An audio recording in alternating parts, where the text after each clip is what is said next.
Can we just call it Icebreaker? Yes, absolutely.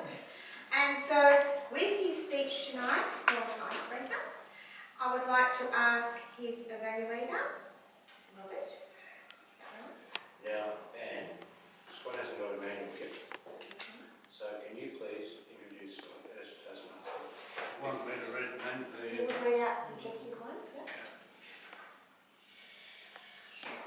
Yes. The icebreaker. The objectives of the icebreaker are to begin speaking before an audience and to discover speaking skills you already have and skills that need more attention. Time 4 to 6 minutes. Yeah. Would everyone please welcome Scott to the front? Scott Ramage with his speech Icebreaker. Scott Ramage.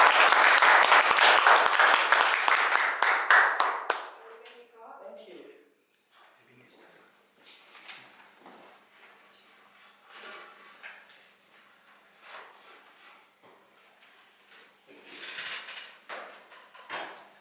Good evening, fellow Toastmasters, and thank you for allowing me to give my Icebreaker speech. Before me, I have a picture of Katrina Roundtree. I'm sure you'll agree that she's quite a pretty woman. Please feel free to put up your hand if you agree with me. Excellent. Okay, but I'm getting ahead of myself. I wanted to start my Toastmasters journey by telling you 3 significant things about myself. 3 very important things. The first thing I wanted to tell you about is the story of how I became a Christian. So in my household, in my family's household, growing up, when you turned 7, you had to go to church with Dad. That was just the rules. And so I can still remember today being a 6-year-old, and I would laugh my head off at my brother and sister. I'd be like, ha ha ha ha ha ha ha ha ha. You have to go to church. And they would say, oh, it's not that bad. I get to watch Transformers, cartoons. And so when I turned 7, I had the opportunity to go with Dad and my brother and sister to church. And so we went to church until about the time I started high school. And about the time I started high school, Dad got to the stage where he's like, I'm sick of this. I'm not getting anything out of it. There's no point. It's not changing my life. And so we stopped going. It was about year 10 that I myself started feeling quite overwhelmed with school and life, and I felt like in the future I didn't have a lot of hope and a lot of purpose, and I didn't know what I was going to do when I finished school, and so I was just really anxious and just a bit depressed. And Mum and Dad started going to the Salvation Army Church about that time, and so I thought I would go along with them. And being that I went to a Christian school, we had to read a book for school called No Compromise. It's the story of a Christian musician and the way that he lived his life. And I saw the way that he was living his life, and he had a lot of hope, and a lot of purpose, and a lot of peace. And when I saw that in his life, I thought, I really want this in my life. And so that was when I prayed that prayer, and I became a Christian at that time. The second story I wanted to tell you about is the story of how I got my driver's license. Now, being that I'd stayed down a year in school, I turned 16 in year 9, the end of year 9, and I remember going for that ALS and getting 31 out of 32 and thinking, yeah, I'm pretty smart. However, getting my license, that was to prove a bit of a different story.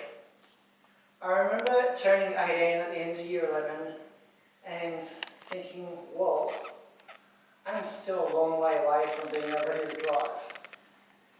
And so practice, and just before I turned 19, I thought, yeah, I'm ready. And so I can remember driving the driving test, and the instructor goes, can you just pull over? And I'm thinking, what does he want me to pull over? I haven't done anything wrong, that's not the end of the test.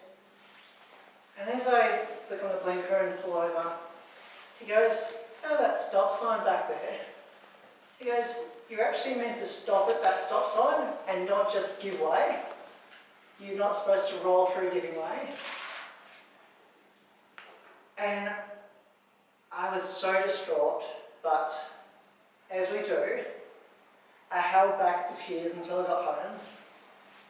I'd been hoping all year, to get my licence, and so when I got home, I fell into a mess and cried and cried and cried and cried and cried, as you do.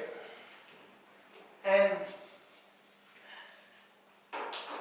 now, being an 18-year-old, I had myself a bit of a TV crush, and you probably already guessed so far, it was Katrina Roundtree.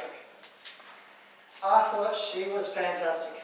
Mum and Dad would watch Getaway, and they'd be playing their holidays. Well, let me tell you, I wasn't watching Getaway for holidays. I was watching it for Katrina Roundtree. And so, Mum and Dad happened to be at the Travel Expo that day. And so when they found out that I didn't get my licence and how distraught I was, they made sure that they sought out Katrina Roundtree and they asked her to sign an autograph for me that said something along the lines of, keep trying, make sure you do your best. Now, I've got to be honest with you, I'm sure that if Katrina Roundtree knew that I watched the show so I could stare at her because I thought she was so pretty, I'm sure she probably wouldn't have actually signed that, but Mum and Dad were nice enough not to mention that, and she did. So thank goodness 1 month later, I happened to get my licence. And you can imagine that I was rapt. I was like, I can drive. And the third thing I wanted to tell you is that as the years rolled on, I guess I became a little bit complacent. Because 14 years later, and many a stretching over the limit, I lost my licence.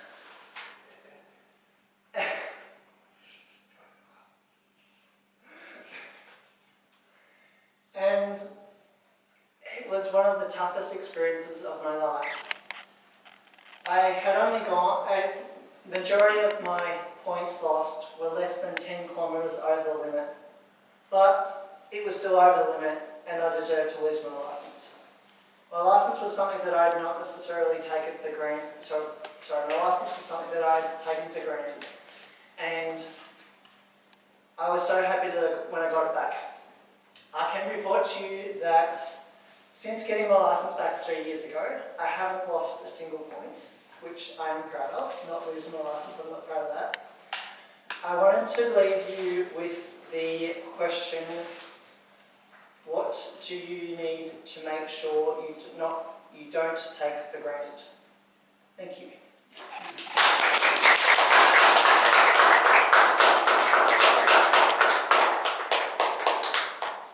You definitely won't keep your licence by being like me and driving like a nana, because I run like a little hot nana in a red sports car. So don't be driving like a nana, just drive like a smart young man.